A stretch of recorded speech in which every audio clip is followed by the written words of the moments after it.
जय जगन्नाथ सांग माने जय जगन्नाथ कथा अच्छी असुमारी आउ एक नूतन प्रसंग को आपण को स्वागत। यही केते पद कथा जीवन में बहुत सहाय हम बोली मु भावुछि।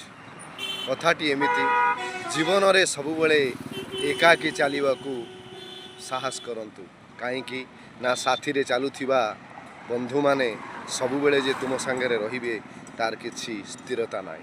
द्वितीय निजर कर्म उपरे ही विश्वास रखंतु भाग्यवादी हवा सबु समय रे फल देई न थाए।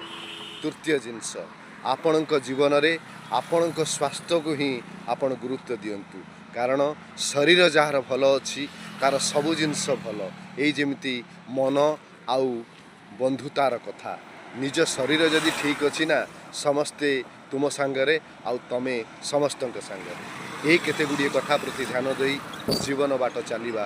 जय जगन्नाथ।